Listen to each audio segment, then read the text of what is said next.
Tag 1080 had asked a question on my Hex Crawling 101 layering narratives across your Sandbox campaign video that I actually answered during a stream, but because that stream went completely south on me in terms of at least the video quality, I thought I would answer it again here.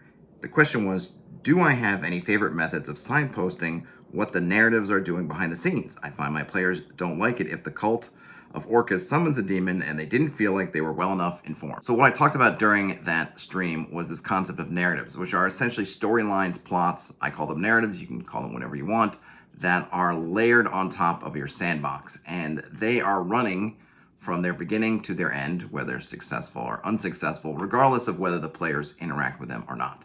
So if the players are in town and they hear that a cult of Orcus is working to bring Orcus into the prime material plane and they choose to ignore it, that narrative doesn't go away. The cultists keep operating as they would be, and then at some point either Orcus is summoned or perhaps someone else interferes or something else happens, but it continues. So the question here is, well, if the players ignore the narrative when it first appears, let's say they hear a ye old rumor in the tavern of the local town, and at that time they're not interested, how can we communicate to them that, hey, this thing's still going on? And really there's one really broad way to do that, which you can break up into several sub ways.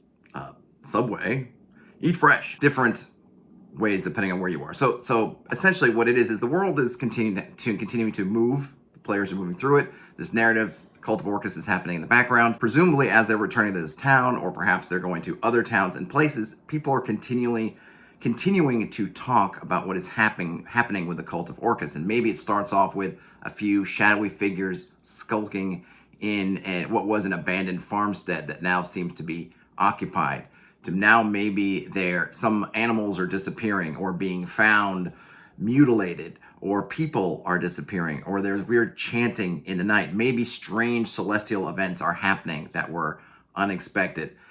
As things progress, maybe as they're getting closer to the ceremony, maybe they're supposed to be during a full moon. Now the moon's rising and the sky is weird. The moon is weird. Other sort of oracular animals not coming around, or weird insects showing up. Human sacrifice, dogs and cats living together, mass hysteria. Really get into all the different environmental effects. Some massive event is happening. And even if it's not a world event, I mean, Orcus probably would be, but even if it's a local event, the whole environment in that locality should be affected by what's happening. So really play that up. What do the players see as they're moving across the countryside and this thing's happening? Is the ceremony taking place on some standing stones on a hilltop? And do they see activity there? Do they see swirling clouds overhead? Lightning? Does the sun seem paler?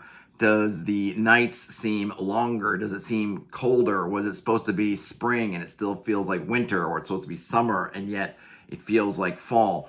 Really play those up. And then going back to what's happening in towns, update your rumor mill, update what people are talking about. It starts off with, again, just skulking figures. Now it's all kinds of much weirder stuff. And then also other NPCs, other powerful people, patrons. They're not going to stop harassing the PCs to do something, or else they're going to do something instead. And what are the consequences if they have to go do it? What if they fail? What if the local lord begs the players to do something about this and the players decline? So the local lord goes out to do something and then he's killed. Maybe he's got a kid that then comes to power, or somebody else does, and they're probably not going to take too kindly to the party turning down their lord, even if the party had other reasons that in their mind were good. So play up all of this, and then each time some period is passing in your game, if you're using fronts or some other tracking, think about the things that the cult needs, knock them off the list. Oh, they needed the Book of Vile Darkness. Great. Well, what happens to the world when that book is exposed and in the hands of some cultists? What else are they doing? What other small rituals do they need to do to lead up to the big ritual? And what are the effects of that? Oh, they need some holy person, good holy person to sacrifice. Okay, well then that's another thing. Oh, someone disappeared. The bishop has vanished. What is that? Well, that becomes another entry point for the party to hook into that narrative. And even if they don't, they should be able to see that events are proceeding. And if they ignore all of that and they see all this stuff happening and they decide at each turn, we're going to do something else, then hey, fair enough. but then we can play around with what happens to our world when Orcus shows up. So good stuff either way. I hope that answered the question. If you have questions, I'm going to try to do more of these sort of video answers. We'll see how it goes, but that is my intention. Hope that helped. Good luck. Game on. Talk to you later.